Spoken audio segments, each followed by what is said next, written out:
Just hours before her wedding, Olivia received a video call from her housekeeper's 3-year-old daughter Ella. On the screen, she saw her fiancé Daniel gripping the maid's throat against the wall. The maid Ava could barely breathe. Her hands clawed at Daniel's arms, but her strength was fading fast. Behind the desk, Ella whispered into the phone, begging Olivia to see the truth before it was too late. In that instant, the perfect groom Olivia trusted completely revealed the monster he truly was.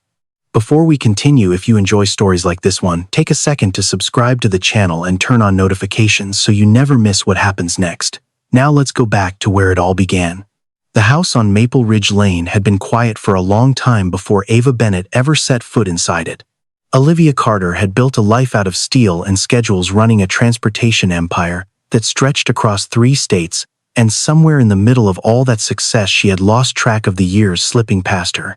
Her father had been the last person who filled the rooms with any warmth, and when he passed, the silence that followed felt heavier than any deadline she had ever missed at work. She hired Ava not because she needed a housekeeper, but because the estate near Charlotte had started to feel like a museum instead of a home. Ava arrived with her 3-year-old daughter Ella, a quiet child who watched more than she spoke, and within a few months, the echo in those hallways began to soften.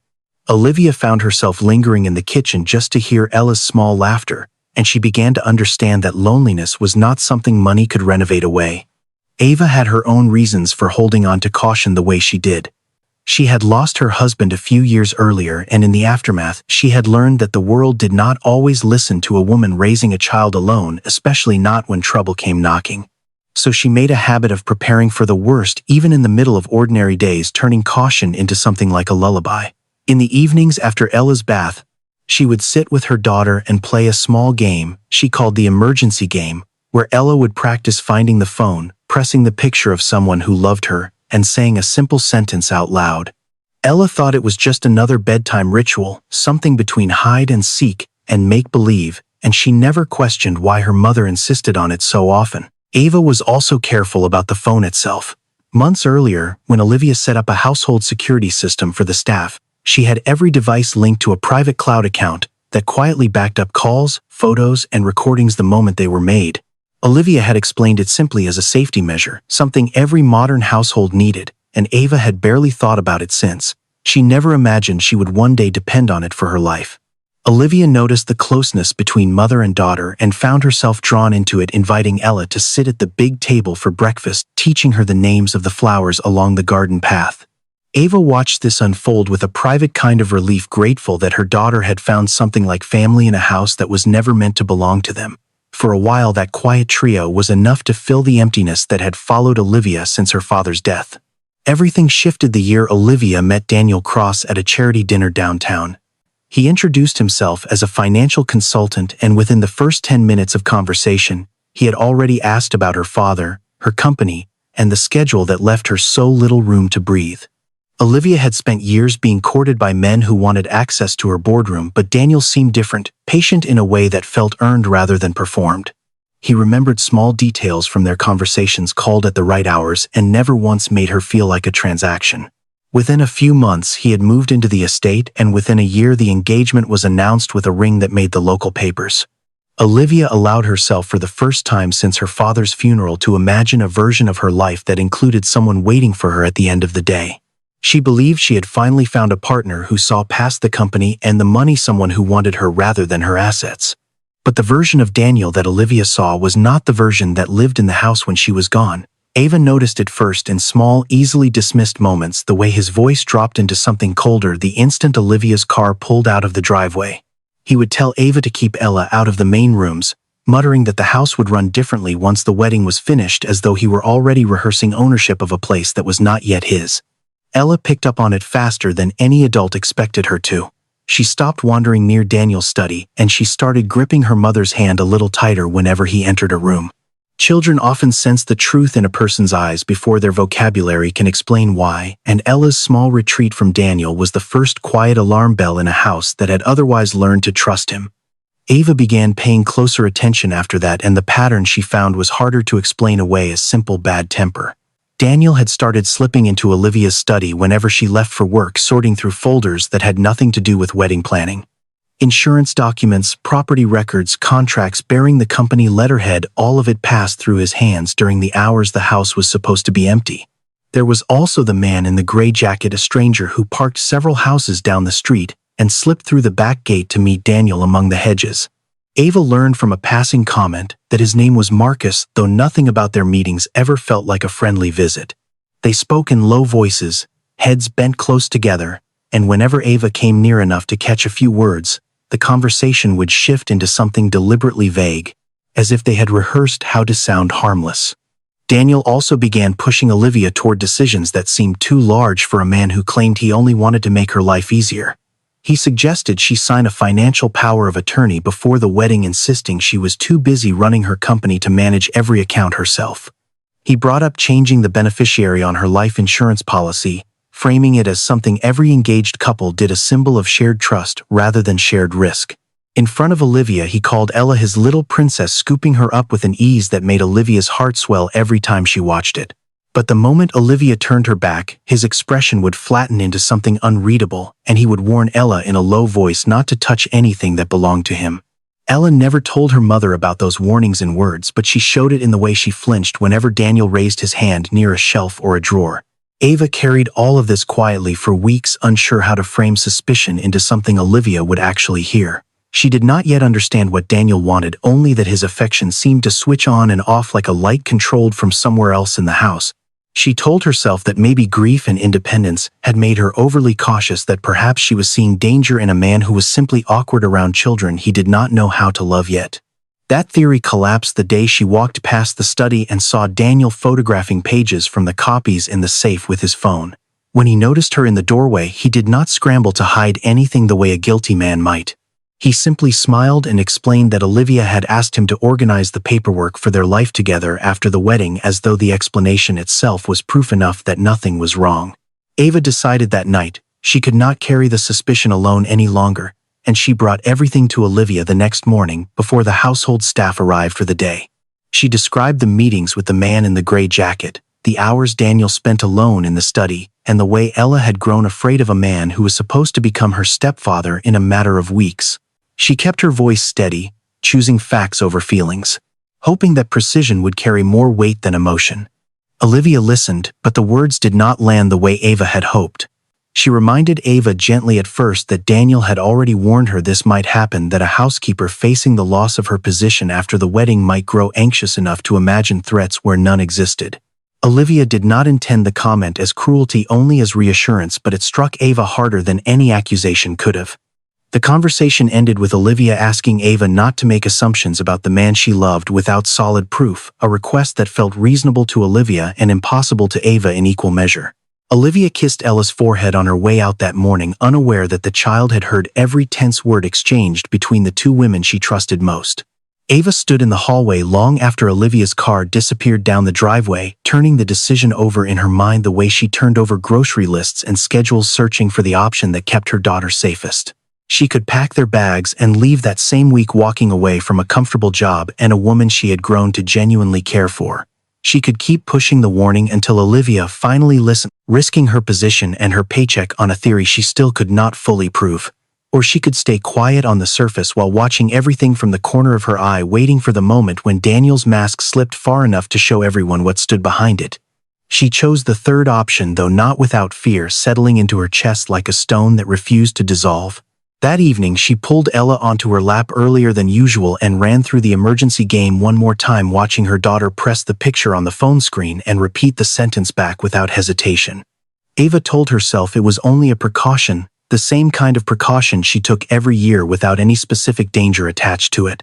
And yet some part of her recognized that this time the stakes had changed shape entirely. Outside the window, the gray sedan was parked in its usual spot down the street, waiting the way it always did, patient and unremarkable to anyone who did not already know to be afraid of it. Ava closed the curtains, tucked her daughter into bed, and sat awake long after the house had gone silent, listening for footsteps that never came that particular night. Somewhere beneath the ordinary rhythm of the household, the wedding countdown continued ticking forward, indifferent to the quiet war being fought in its shadow. The weeks that followed the confrontation in the study moved with a strange, deceptive calm, as though the house itself had decided to hold its breath until the wedding arrived. Daniel grew more attentive toward Olivia, in public complimenting her schedule, praising her instincts about the company, filling every silence with reassurance that made Olivia feel like the luckiest woman in Charlotte. Behind that performance, though, his grip on the household tightened in ways only Ava seemed to notice. He replaced Olivia's longtime financial advisor within the month, insisting the new consultant understood modern portfolio management better than a man who had served her family for over a decade. Olivia barely questioned the change, trusting that Daniel only wanted to protect what she had built. She signed the paperwork he placed in front of her between meetings, barely glancing at the fine print, because glancing at fine print was something she paid other people to do, and lately Daniel had become that person. Ava watched the new consultant arrive twice a week, always carrying a leather folder that never seemed to leave Daniel's sight. She was no longer allowed into the study without permission, a rule Daniel delivered with a smile, even as his eyes carried a warning underneath it. The cameras along the back hallway had also begun losing signal. On oddly specific afternoons, always around the same hours, Marcus's gray sedan appeared down the street, as if someone had learned exactly when the system needed to look away. One afternoon, driven by a mixture of desperation and instinct, Ava tried to capture a photograph of Daniel and Marcus through the kitchen window while they spoke near the hedges. She barely managed to lift her phone before Daniel's eyes snapped toward the glass, and within minutes he was standing in the kitchen doorway with his hand extended, asking for the phone in a tone that offered no room for refusal. He deleted the photo himself, scrolling through her gallery with unsettling familiarity, as though he had done this kind of search before with someone else entirely. He did not raise his voice or threaten her outright, which somehow made the moment more frightening than if he had. Instead, he spoke softly about the future, about how a woman raising a child alone should think carefully before involving herself in matters that did not concern her. Ava understood the sentence for what it was, a warning wrapped in concern, and she nodded without giving him the satisfaction of an argument. Olivia, in the middle of all this, drifted further from the daily rhythm of her own home. The wedding required decisions about flowers, seating charts, and vows, and Daniel made himself indispensable in handling anything that felt tedious or financial. He told her repeatedly that she deserved to enjoy this season of her life without drowning in logistics, and Olivia, exhausted from years of shouldering everything alone, allowed herself to believe that kindness was simply kindness. Ella, meanwhile, grew quieter around the house, retreating into corners whenever Daniel's footsteps echoed down the hallway. She had stopped asking her mother why the tall man scared her, perhaps sensing that even naming the fear made the adults around her uncomfortable. Ava noticed the shift and tried to compensate with extra affection in the evenings, humming softly while braiding her daughter's hair, promising in small ways that nothing would happen to either of them. The day before the wedding arrived faster than anyone in the house felt ready for. Olivia left early that morning for the final rehearsal downtown, her mind occupied with timing and vows and the dress hanging upstairs in its garment bag. She kissed Ella on the forehead on her way out, told Ava she trusted her to keep the house calm, and disappeared down the driveway without any sense that the next few hours would unravel everything she believed about the man she was about to marry. Ava spent the morning tidying the study, a task Daniel had grudgingly allowed since Olivia wanted the room presentable for family photographs after the ceremony. She was halfway through straightening a shelf of folders when Daniel's voice drifted in from the garden outside, sharper and more urgent than his usual measured tone. Curious. Despite herself, she moved toward the window and realized Marcus stood across from him near the hedges, gesturing with an impatience Ava had never seen from him before. She learned later, piecing together fragments of the conversation, that Marcus was preparing to leave the state for another arrangement entirely, one that could not wait for Daniel's timeline to align with his own. He pushed Daniel to finalize everything before the wedding rather than after, insisting there was no more room for delay if they wanted the plan to hold together. It was this pressure, this narrowing window neither man controlled, that pulled their final conversation out of the shadows and into a spot close enough for Ava to hear every word. Daniel assured Marcus that everything was already in motion, that the transfer of authority would activate the moment the marriage certificate was signed. He explained that once he held power over Olivia's accounts, the beneficiary changes on her insurance would follow within days, timed carefully enough that no one would question the sequence. Ava's hands went still on the folder she was holding as she realized the conversation had moved past strategy and into something far darker. Marcus asked in a voice low enough that Ava had to lean closer to catch it whether Daniel was certain about using the same method as before. Daniel answered without hesitation, describing a substance that would leave Olivia unable to fight back, framed afterward as an unfortunate reaction brought on by exhaustion and her long history of sleepless nights. He reminded Marcus that no one questioned tragedy, when the victim's own body seemed to explain it. A sentence that turned Ava's stomach in a way she would never fully forget. She backed away from the window slowly, afraid that any sudden movement might draw their attention, her mind racing through every warning she had tried to give Olivia over the past several months. This was no longer a suspicion she could soften into hesitant phrases and gentle concern. This was a man calmly describing the murder of the woman who trusted him, completely discussing it with the same tone he might use to finalize a dinner reservation. Ava pulled her phone from her pocket with shaking hands and pressed record, capturing the final minutes of the conversation as Daniel outlined how the insurance paperwork would be filed within a week of the wedding. She barely had time to lower the phone before she heard Ella's voice calling softly from the hallway, and she rushed to find her daughter, determined to get both of them out of the house before anyone noticed what she had heard. She found Ella near the staircase and scooped her up without breaking stride, moving toward the front door with the kind of urgency she usually reserved for emergencies she invented in games, not ones that had suddenly become real. Her fingers fumbled for the lock, her mind already rehearsing which neighbor she would call first, when the back door swung open behind her and Daniel stepped into the hallway. His eyes moved from Ava's face to the phone clutched against her chest, and whatever calm expression he usually wore for Olivia's benefit disappeared entirely. He asked in a voice stripped of its usual charm how much she had heard, though the question felt more like a formality than genuine curiosity. Ava did not answer, choosing instead to grip Ella tighter and push toward the door, but Daniel closed the distance faster than she expected. He grabbed for the phone, and in the scramble that followed, Ella slipped from her mother's arms and landed hard against the floor. The impact startled a cry out of the little girl, but before Daniel could turn his attention toward her, Ella scrambled on hands and knees toward the study, disappearing beneath the heavy wooden desk where she had once hidden during an entirely different kind of game. Daniel snatched the phone from Ava's hand and hurled it against the wall, the screen cracking as it dropped to the floor amid a scatter of plastic and glass. He crossed to the front entrance and turned the lock himself, then yanked the curtains shut, with enough force to rattle the rod above the window, sealing the house into a private darkness no neighbor could see into. He told Ava plainly that he had known for weeks she suspected something, that he had watched her hover near doors and windows with the particular caution of a woman preparing an exit rather than settling into a home. He reminded her that Olivia had already dismissed one warning and would likely dismiss whatever story a frightened housekeeper tried to tell after disappearing from the house the night before the wedding. Ava understood with sickening clarity that Daniel had already rehearsed the version of events he intended to use if anyone asked where she had gone. She told him, voice trembling but steady enough to carry conviction, that Olivia would eventually see through him no matter how carefully he had built his story. Something in that sentence seemed to strip away the last thread of Daniel's composure, and his expression shifted into something Ava had never seen directed at her before, cold and final in a way that left no room for negotiation. He crossed the space between them in 2 strides, and wrapped both hands around her throat, slamming her back against the wall hard enough to rattle the framed photographs hanging nearby. Ava's hands flew to his wrists, instinctively clawing and pulling with whatever strength adrenaline could summon, but his grip only tightened as her lungs began to burn for air that would not come. He leaned close enough that she could feel his breath against her face, promising in a voice gone entirely flat that she would never get the chance to speak to Olivia again. The edges of Ava's vision began to blur, the hallway tilting sideways as her fingers weakened against his forearms. Somewhere beyond the ringing in her ears, she thought she heard the faint creak of the study door, though she could no longer be certain whether the sound was real or simply the last flicker of hope her mind refused to let go of. Beneath the desk in that same study, her daughter sat frozen with the family phone clutched against her chest, staring at the glowing screen that still carried Olivia's picture from their last video call.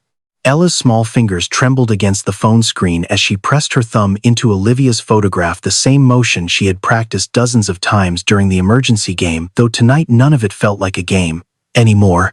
The call connected before she had time to second-guess herself, and Olivia's face appeared on the screen, bright and unaware, still dressed in the pale rehearsal gown she had worn earlier that afternoon. Ella leaned close to the phone and whispered the sentence her mother had taught her, keeping her voice as quiet as possible so Daniel would not hear her from the hallway. She told Olivia that Daniel was hurting her mother, that her mother could not breathe, and then she angled the phone toward the gap beneath the study door so Olivia could see rather than simply hear. On the other end of that connection, miles away in a room full of florists and caterers, Olivia's entire body went rigid as the image sharpened into focus. She saw Daniel's hands wrapped around Ava's throat, saw the desperate motion of Ava's fingers clawing at his wrists, and for a moment her mind refused to accept what her eyes were showing her. This was the same man who had held her hand through countless nights of grief after her father's funeral, the same voice that had promised her a future free of loneliness. Yet there he stood on her screen, transformed into something she did not recognize at all. Something that had apparently been living inside her house the entire time she thought she was falling in love. Olivia did not scream or freeze the way panic might have demanded. She snatched her second phone from her bag and dialed emergency services with hands that shook but did not fail her, giving the dispatcher her address in a voice stretched thin with urgency. She kept the video call open the entire time, propping the second phone against her makeup mirror so she could keep watching while she spoke, terrified that looking away for even a second might mean losing whatever chance remained to help. She ran from the rehearsal venue without explaining herself to anyone, leaving behind a room full of guests who would spend the next several minutes wondering why the bride had bolted for the parking lot in tears. Her car tires screamed against the pavement as she pulled out, her mind racing through every version of the drive home, calculating minutes against the fading strength she had seen in Ava's movements on the screen. Back inside the house, Ava had begun to lose her grip on consciousness entirely, her knees buckling slightly against the wall as Daniel's hold refused to loosen. Some instinct buried beneath the fear pushed her to throw her weight forward instead of backward, catching Daniel off guard long enough to stumble him half a step away from her. She used the sudden space to gasp air into her burning lungs, sliding down along the wall until she landed hard on the floor, coughing and disoriented but no longer trapped against the plaster. Daniel's attention snapped toward the study door, the instant he heard Ella's whispered voice drifting from inside, realizing only then that the child had witnessed everything and possibly done far more than witness it. He crossed the hallway in quick, furious strides, shoving the study door open hard enough that it banged against the bookshelf behind it. Ava forced herself upright despite the dizziness still swimming behind her eyes, understanding immediately what he intended to do next. She lunged forward and grabbed his ankle before he could reach the desk, using whatever strength remained in her battered body to throw him off balance. Daniel stumbled, cursing, as he caught himself against the edge of the desk and turned his fury back toward Ava rather than the child hiding beneath it. Underneath the desk, Ella pressed herself into the smallest shape she could manage, still holding the phone steady, still keeping the call alive even as her small hands shook uncontrollably. Daniel crouched low enough to grab Ava by the collar, hauling her partially off the floor as he snarled that she had ruined everything with her interference. In his anger, he began speaking without any of his usual restraint, telling her that once the wedding was finalized, every account and every asset would already be arranged to fall into his hands regardless of what happened afterward. He said that she and her daughter were never supposed to matter enough to notice any of it. Two shadows in a household he had planned to erase from his life the moment convenience allowed. Every word carried straight through the open phone line, recorded not only by the video call still connected to Olivia but also by the same household cloud system that had quietly backed up Ava's earlier recording days before. Neither Daniel nor Ava realized in that chaotic moment that his confession was no longer just a threat spoken in anger but a testimony being preserved in real time on a system he had never once thought to question. Ava twisted against his grip, refusing to let him step closer to the desk where her daughter hid even as her body screamed with exhaustion and pain. Daniel raised his hand as though preparing to strike her into silence once and for all, his patience for restraint completely gone when the front door of the house exploded inward with a force that shook the walls. Olivia arrived only seconds ahead of the two patrol officers who followed close behind her, having met them at the end of the driveway after the fastest drive of her life. She rushed through the shattered doorway and froze at the sight in front of her. Daniel's hands still raised, Ava crumpled, but conscious, on the floor and beneath the desk, barely visible, her daughter's small frightened eyes staring out from the shadows with the phone still clutched in her hands. Daniel's expression shifted the instant he registered Olivia standing in the doorway, some old instinct for performance trying desperately to resurface even now. He lowered his hand and began explaining in a voice that tried and failed to sound reasonable that Ava had attacked him first, that he had simply been defending himself against a housekeeper who had lost control. For the first time since they had met, Olivia looked at him and heard nothing but hollow noise, because she had already seen with her own eyes exactly what he had done. The officers moved quickly, pulling Daniel away from Ava and pressing him against the wall he had used to choke her only minutes earlier. Olivia rushed to Ava's side first, kneeling on the floor without any concern for the wedding dress she was not even wearing anymore, checking for injuries with hands that trembled from adrenaline rather than composure.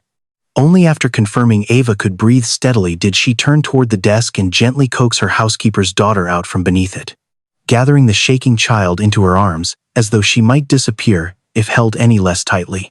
The following hours dissolved into the practical chaos that always follows violence. Officers documenting the scene, paramedics checking Ava's throat, and vital statements gathered in fragments between moments of shock. Ava's shattered phone yielded little on its own, but the cloud backup system had already preserved both recordings in full, capturing Daniel's voice describing the murder plot in exact detail, first in the garden and again in the hallway. Combined with the audio pulled from Ella's video call, investigators now held more evidence than they typically gathered in weeks, all delivered within a single traumatic afternoon. When officers searched Daniel during his arrest, they found a small vial tucked into the inner pocket of his jacket, one he had clearly intended to use that same night after the wedding concluded. The discovery eliminated any remaining doubt among the investigating officers, confirming that his plan had been fully prepared and ready to execute within hours of the ceremony's end. A search of the study turned up copies of Olivia's financial records, altered insurance paperwork, naming Daniel as primary beneficiary, and a folder outlining the transfer of company shares scheduled to activate immediately after the marriage became legal. Marcus was arrested 2 days later after investigators traced the messages exchanged between him and Daniel over the preceding months. Under questioning, he revealed that this was not the first time he had helped orchestrate a scheme like this one, describing an earlier arrangement with a different woman in another state whose death had been quietly dismissed as accidental. At the time, the revelation opened an entirely new investigation, one that would take months to unravel. But for Olivia, the immediate horror was simply understanding how close she had come to becoming another entry in that same pattern. The wedding, of course, never happened. Olivia canceled the ceremony from the hospital waiting room, where she sat beside Ava, who was kept overnight for observation, despite insisting she felt well enough to go home. Olivia apologized more than once during those quiet hours, her voice raw with a guilt she could not fully shake, admitting that her own loneliness had made her far too willing to overlook warnings that should have alarmed her from the very beginning. Ava did not offer blame in return, though she allowed herself to speak honestly about how it felt to be dismissed simply because of her position in the household. She told Olivia that the truth often waits patiently for someone willing to listen to the people whose voices carry the least weight in a room, and that she hoped this experience would change the way Olivia listened going forward. Olivia absorbed the words without flinching, understanding they were both a comfort and a quiet challenge. In the weeks that followed, Olivia revoked every financial permission she had granted. Daniel rebuilt her home security system from the ground up and established a trust fund dedicated to Ella's education, a gesture that had nothing to do with guilt and everything to do with gratitude. She stood beside Ava throughout the ongoing investigation, making certain that no lawyer or reporter succeeded in twisting the housekeeper's actions into something suspicious rather than heroic. The story eventually reached local news outlets, framing Ella as the child who had saved 2 lives in a single afternoon, first pulling her mother back from death and then pulling Olivia away from a marriage designed to end in the same outcome. Olivia found herself sitting with Ella one evening, not long after the case concluded, asking gently why she had chosen to reach for the phone instead of hiding deeper into the shadows of the study. Ella answered simply, without any sense of how remarkable her own courage had been, explaining that her mother always told her that when something bad happened, she should call the person who loved her most. Olivia held on to that answer long after the conversation ended, turning it over in her mind, the way she once turned over financial reports, searching for meaning in every word. She understood finally that the loyalty and love she had spent so long trying to buy or arrange through partnership had already existed quietly in her own home the entire time, carried by a mother and daughter she had almost failed to protect. Charm, she realized, could dress itself in devotion and still hide something monstrous underneath. But truth, when it finally arrived, tended to come from the smallest and most overlooked corners of a house, carried forward by the people brave enough to act when it mattered most. If this story moved you, it's a reminder that the people who love us quietly often deserve to be heard the loudest, and that a little courage, even from the smallest voice in the room, can change everything. If you enjoyed this story, don't forget to subscribe to the channel, hit the notification bell, and share it with someone who needs a reminder to trust their instincts. Thank you for watching, and we'll see you in the next one.